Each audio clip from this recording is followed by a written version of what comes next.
உலகெங்கிலும் இருக்கிற தமிழ் சொந்தங்கள் எல்லாருக்கும் என்னுடைய வணக்கம். இன்றைக்கு அஸ்வஸ்ம கொடுப்பனவு தொடர்பான ஒரு சந்தோஷமான விஷயத்தையும், ஒரு கவலையான ஒரு விஷயத்தையும் பற்றி தான் பார்க்க போறோம். சந்தோஷமான விஷயம் என்னன்னு சொல்லி பார்த்தீங்கன்னு சொன்னா, அஸ்வஸ்ம பணம் பெறுற நபர்களுக்கு நேற்றைய தினத்திலிருந்து நேரடியாக அவர்களுடைய வங்கி கணக்குகளுக்கு பணம் வைப்பிடப்பட்டுள்ளதா பிப்ரவரி மாதத்துக்கான பணம் வைப்பிடப்பட்டு வருவதாக சொல்லப்பட்டிருக்குது.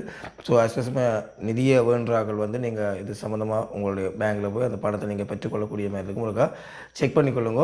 மேலதிகமாக என்ன விஷயம்னு சொல்லி பார்த்தீங்கன்னு சொன்னால், இந்த அஸ்வஸ்ம கொடுப்பனவை பார்த்தீங்கன்னு சொன்னால், இலங்கையில் இருக்கிற 89,375,000 பேர் மொத்தமாக பயன் பெற்று கொண்டு வரணும். அதாவது குடும்பங்கள் இல்லாமல் இலங்கையில் இருக்கிற மக்கள் பிரஜைகளில் 89,375,000 பேர் இதன் மூலமாக பயன்பெறுகிறார்கள்.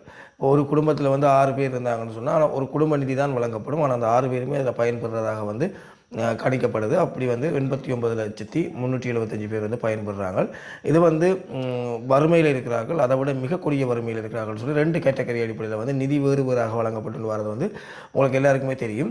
இந்த அடிப்படையில் பார்த்தீங்கன்னு சொன்னால், இப்போ சமூக வலைத்தளங்களில் ஒரு பேசுபொருள் ஏற்பட்டிருக்குது. இந்த அஸ்வஸ்ம கொடுப்பனவை நிறுத்தப்பட வேண்டும், இது கஷ்டப்பட்டார்களுக்கு போய் சென்றடையலை, நாங்கள் வீடு இல்லாமல் இருக்கிறோம், காணி இல்லாமல் இருக்கிறோம், ரோட்டில் இருக்கிறோம், அப்படி பிச்சைக்காரராக இருக்கிறோம், ஆனால் எங்களுக்கு எந்த ஒரு அஸ்வஸ்ம கொடுப்பனவும் இல்லை என்ற மாதிரிலாம் நிறைய தகவல்கள் சமூக வலைத்தளங்களில் போய்கொண்டிருக்குது. இப்போ நிறைய காலமாக இது நடந்து கொண்டே இருக்குது. குறித்த விஷயம் தொடர்பாக அவர்களுடைய பிரதேச கிராம அலுவலகர்களை விமர்சிப்பது, அதாவது தங்களுக்கு வேண்டிய ஆக்களை தான் அஸ்வஸ்மாவில் போட்டிருக்காங்க, தங்களை போடையில் அப்படின்னு சொல்லி பல்வேறுபட்ட விமர்சனங்கள் இருக்கிற மத்தியில் இப்போ ஆதாரபூர்வமாக சில விஷயங்கள் வெளியாக இருக்குது. எப்படின்னு சொல்லி பார்த்தீங்கன்னு சொன்னால், மாதாந்தம் மதுபான கடைகள் இருக்குது. இந்த மதுபான கடைகளில் பார்த்தீங்கன்னு சொன்னால் சராசரியாக அன்னளவாக வியாபாரம் நடந்து கொண்டு இருக்குது. ஆனால் அஸ்வஸ்ம கொடுப்பனவு எப்பொழுது வங்கி கணக்குகளுக்கு வைப்பிலிடப்படுதோ அன்றைய தினம் அந்த மதுபான கடைகள் பார்த்தீங்கன்னு சொன்னால் வியாபாரம் கூட போகிறதாக சொல்லியிருக்கணும்.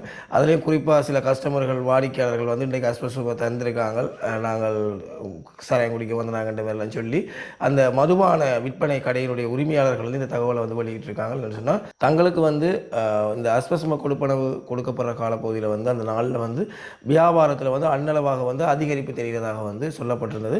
அப்போ இந்த விஷயம் பார்த்தீங்கன்னு சொன்னால், இதை எடுத்துக்கொண்ட இன்டர்நெட் வாசிகளாக சமூக வலைத்தள ஊடக நண்பர்கள் எல்லாம் இதை விமர்சித்து கொண்டு வரணும். இப்படியானவர்களுக்கு ஏன் காசு கொடுப்பான், இது சும்மா தேவையில்லாத ஒரு செலவு அப்படின்னு சொல்லி நிறைய விஷயம் நடந்து கொண்டு இருக்குது. உண்மைக்குமே கஷ்டப்பட்ட குடும்பங்கள் பல இருக்குது, அதுக்கு கொடுக்கலாம் தானேன்னு சொல்லி விமர்சனங்கள் வந்து கொண்டிருக்குது. இதில் குறிப்பாக கவனிக்க வேண்டிய விஷயம், மதுபான வருந்திரவர்களுக்காக அந்த நிதியை நிப்பாட்ட முடியாது. என்னென்னு சொன்னால், இப்போ பல்வேறுபட்ட குடும்பங்களில் பார்த்தீங்கன்னு சொன்னால், அந்த வீட்டினுடைய குடும்ப தலையை பிள்ளைகளை வளர்க்குறதுக்காக அந்த அஸ்வஸ்ம கொடுப்பனவை நம்பி அதை கொஞ்சம் கொஞ்சமாக செலவழித்து வந்திருக்க நேரத்தில் இன்றைக்கு ஒரு அஸ்வஸ்ம கொடுப்பனவு ஒரு 8,000 வருதுன்னு சொன்னால், மனசங்காரன் சில இனியில்ன்ற போதைப் பொருளுக்கு அடிமையானவர்கள் இருப்பார்கள், குடிக்கு அடித்தானவங்க இருப்பாங்களோ, அவங்க அஸ்வஸ்ம கொடுப்பனவு எனக்கு 2,000 தரணும், இல்லாட்டிக்கு வீட்டை ஒருத்தரும் இருக்கையில் ஆண்டுருவாங்க. அப்போ அந்த பயம், அந்த மனைவியை குடும்ப தலைவியை வெறுக்கிறது, அடிக்கிறது, இப்படியான செயற்பாடு மூலமாக 2,000 3,000 பறித்து கொண்டு போய் குடிக்கிற ஒரு செயற்பாடு இருக்குது. ஆனால் அதில் ஒரு மிச்ச காசை வச்சு அந்த குடும்ப தலைவிகள் அந்த குடும்பத்தை நடத்திக்கிட்டு போகிறத காணக்கூடியதாக இருக்குது. இதனால் இந்த அஸ்வஸ்ம கொடுப்பனவை நிறுத்த முடியாது. சமூகவாசிகள் பலர் அஸ்வஸ்ம கொடுப்பனவை நிறுத்துங்க, இவர்களுக்கு வீட்டில் இருந்தபடியே இலவசமாக காசை கொடுக்குறதால தான் இவங்க முன்னுக்கு வராங்கல்ல, உழைக்கிறாங்கல்ல, நீங்கள் இப்படி உதவி திட்டம் இலவசம் கொடுத்தா அவங்க வேலைக்கு போவாங்க, வீட்டில் இருந்து சாப்பிட்டு இருப்பாங்கன்னு சொல்லியெல்லாம் பல்வேறுபட்ட விமர்சனங்கள் கொண்டிருந்தது. உங்களுக்கே தெரியும், இலங்கையில் வேலை செய்கிறதுக்கு விருப்பமுடையவர்கள் எத்தனையோ நபர்கள் இருக்கிறாங்க, ஆனால் வேலை இல்லாமல் தெரிகிறார்கள் மிக அதிகம். இலங்கையில் வேலை வாய்ப்பு குறைவாகத்தான் இருக்குது, மிக அன்னளவாக வேலை வாய்ப்பு மிக மிக குறைவாக இருக்குது. எத்தனையோ இளைஞர்கள் வேலை வாய்ப்புக்காக தேடித்திருக்கிறாங்க, எத்தனையோ பட்டதாரிகள் வேலை வாய்ப்புக்கு தேடித்திருக்காங்க, ஆனால் வேலை வாய்ப்பு மிக மிக குறைவாகத்தான் இருக்குது அந்தந்த பிரதேசங்களில்.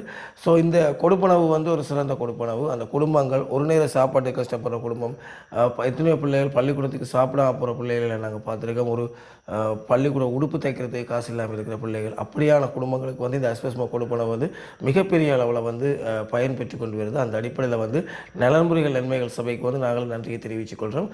குறிப்பாக இந்த அஸ்வஸ்ம கொடுப்பனவை எடுத்துக்கொண்டு அந்த குடும்ப தலைவர்கள், அவர் குடும்ப தலைவர்கள்னு சொல்லலாது, போதைப் பொருளுக்கு அடிமையான அந்த குடும்ப உறுப்பினர்கள் எப்படியான விஷயங்களை அரசாங்கம் செய்வதன் மூலம் இதை குறைச்சி கொள்ளலாம், மதுபான கடைகளுக்கு அந்த அஸ்வஸ்ம கொடுப்பனவு ரீதியான பணம் போய் சேருவதை குறைக்கணும்னு சொன்னால் என்ன செய்யணும்னு சொல்லி நானும் யோசிச்சு பார்த்தேன், எனக்கு ஒன்றுமே கிடைக்கல. உங்கள்கிட்ட ஏதாவது அதுக்கான தீர்வு இருந்தால் அதை கீழே போடுங்க, நான் அடுத்த காணொலியில் இது சம்பந்தமாக கதைக்கிறேன். நன்றி சொந்தங்களே, மீண்டும் ஒரு காணொலியில் சந்திப்போம்.